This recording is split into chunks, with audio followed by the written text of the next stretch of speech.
On this episode of Women in AV, we talk with Susan Wilhite from Snap One about her journey from video games to AV. All that and more next on Women of AV. The network for the AV industry. What are you listening to? This is AV. This is AVNation. This is AVNation.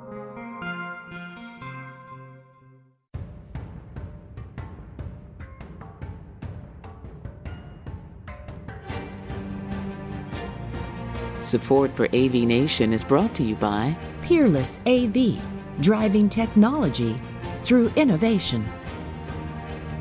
This is Tim Albright with a look at women in the AV industry. I am your host today. With us is Susan Wilhite. Susan is with the newly named, or relatively newly named, Snap One. Welcome, ma'am. Thank you.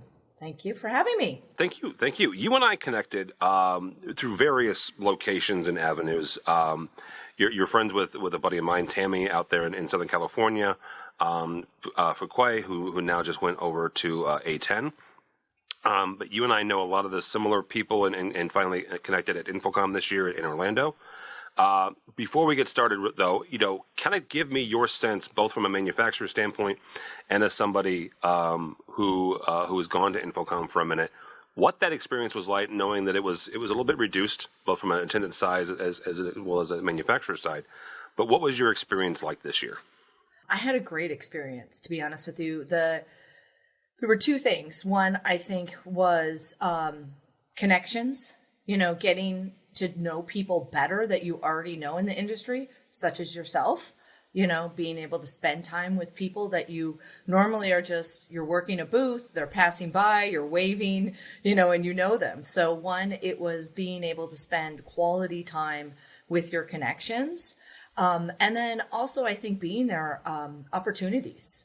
Had a great opportunity to talk with people that I've been emailing with, Zoom calls. We got to meet in face to face and really help move the ball forward and figure out, is this project going to work? What are we going to, what do we need to work on? So for me, Infocom, even though it was smaller and intimate, and Snap One did not have a booth this year, but we will in June. Looking forward to it.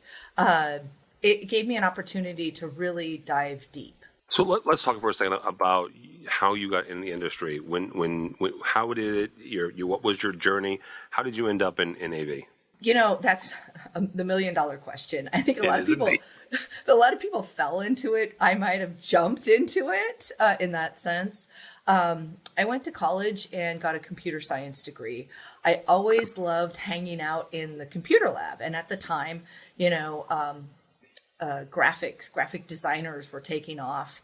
All of that, I love technology. So I'm a curious person. And coming out of college, I sold software and video games. I used to sell Jumpstart, Math Blaster, all the way to Diablo, Warcraft, Starcraft.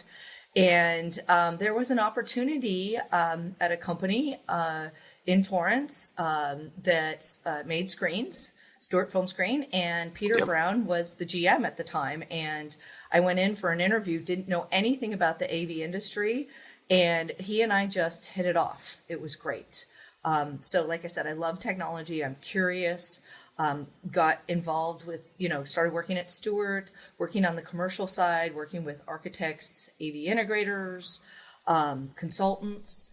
And then around, and I'm going to date myself, 2016, there was, at the time, Avixa was Infocom. So it was the women of Infocom. And two fabulous women out in Los Angeles, Corey Schaefer and Brandy Alvarado Murata, started a group, and I went. When I started in the industry, I didn't know women were the minority. I didn't have that in the past. And so when I started, it was great to see a group of women getting together, networking, helping each other out, connecting. And I guess what I like about the AV industry is it's always changing. It's always new technology.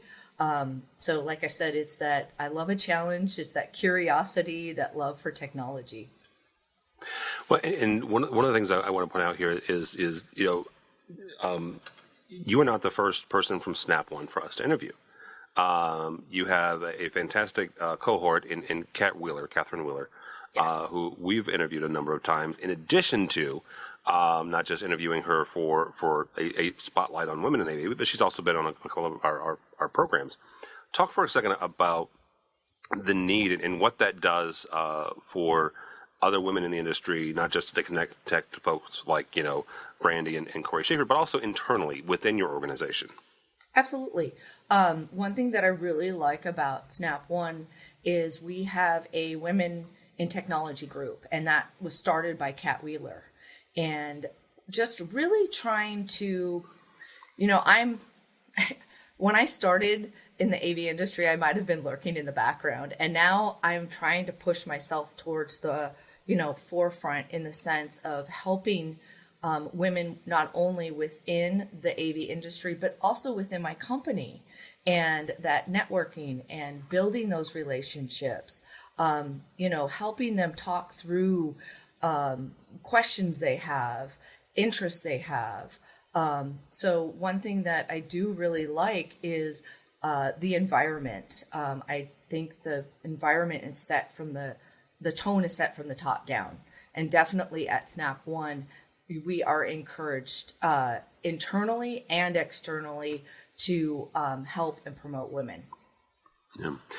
When you look at your career, and one of the questions that we've asked a lot, and we've got some very varied answers to this, is what are some of the challenges that you faced, within, not just within the industry, but just as a woman in business and as a woman in technology?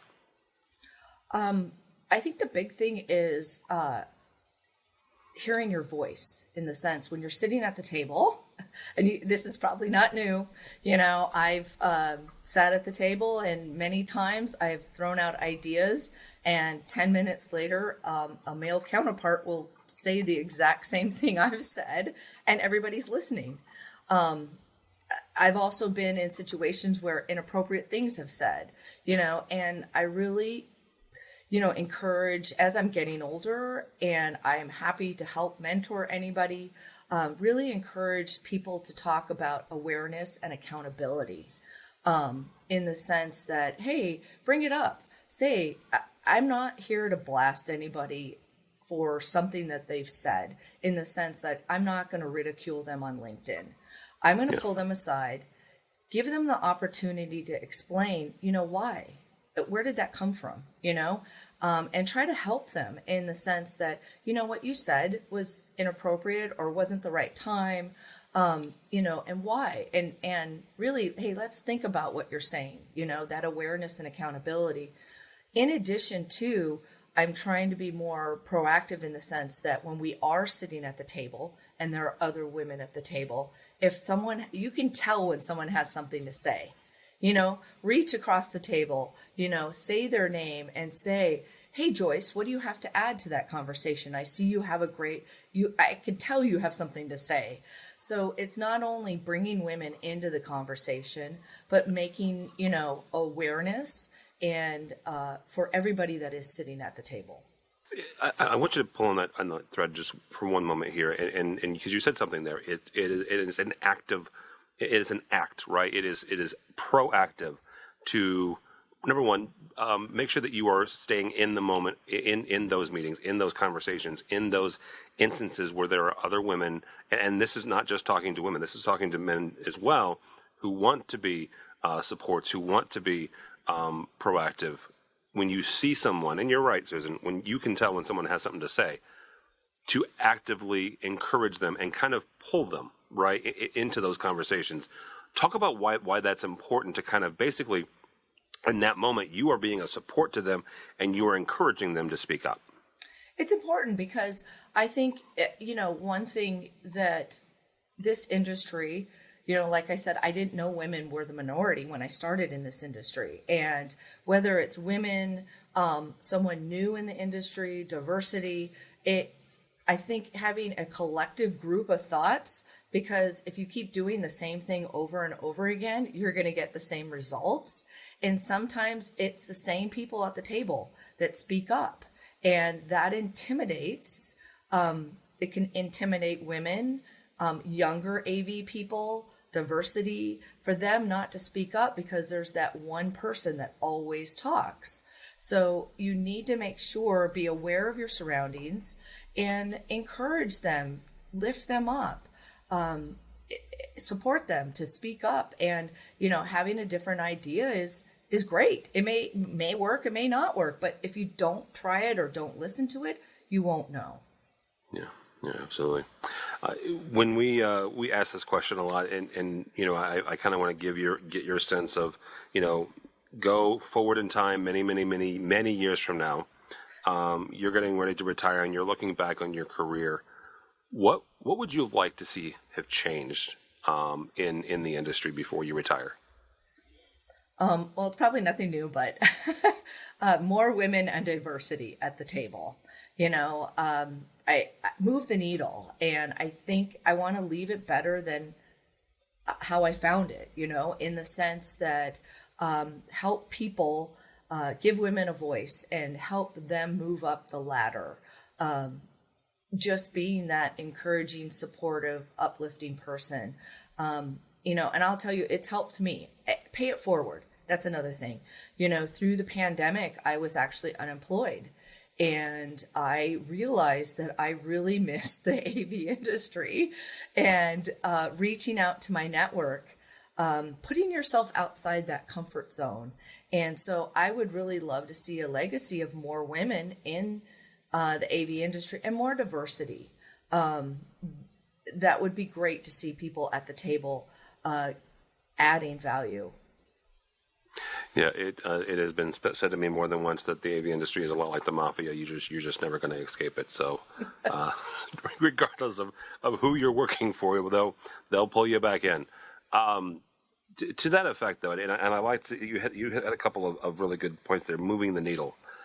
How do you, Susan, between now and then, how do you affect that change? How do you move the needle? For me, it's reaching outside my comfort zone in the sense that not only internally with my company, in the sense that now I'm trying to establish relationships up and down the ladder, meaning with senior management and below me, to encourage people to get involved. But it's also outside my company in the sense, the industry, reaching out to people that when you go to these events and you see that person that's never been there and they're standing in the back and they don't know anybody, go over, talk to them, introduce yourself to them, get them involved.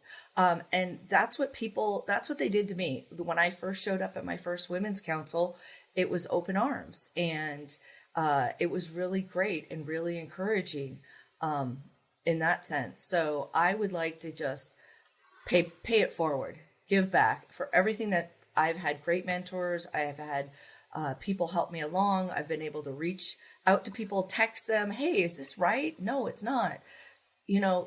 My cell phone number is on my LinkedIn page.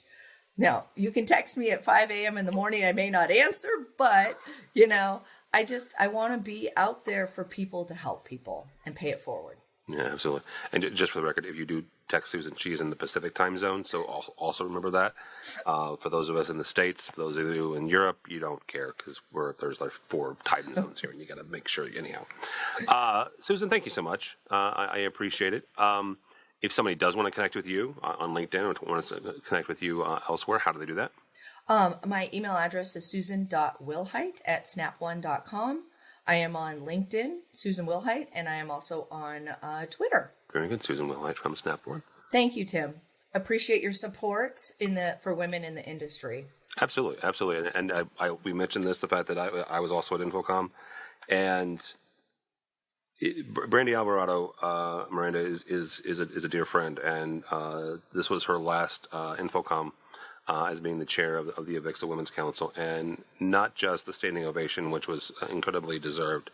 Just that entire breakfast was remarkable, and very blessed to have been a part of that. So, yeah, absolutely, all day, every day. Absolutely. So, one other thing I'd love to add. Yeah. is, it was really great to see Avixa. I went to the award ceremony. Yep. And out of the 10 awards that Avixa gave out, 7 went to women. Now too bad it was not as many people were attending InfoComm, but it was really great to see out of the 10 awards that Avixa gave out, 7 went to women. Yeah, absolutely. Yeah, it was pretty awesome. And our buddy Corey Schaefer got the Adele DeBear Award, Yes. which, just for the record, is named after a woman, which is also kind of cool. So, all right, Susan, thank you so much for us, for AVNation. Go by our website, avnation.tv. It's avnation.tv, and you'll find this program as well as a host of others, including our 2 weeklies. One's called AV Week. It looks at the commercial side. One's Resi Week looks at the residential side. So all that and more at avnation.tv. It's avnation.tv.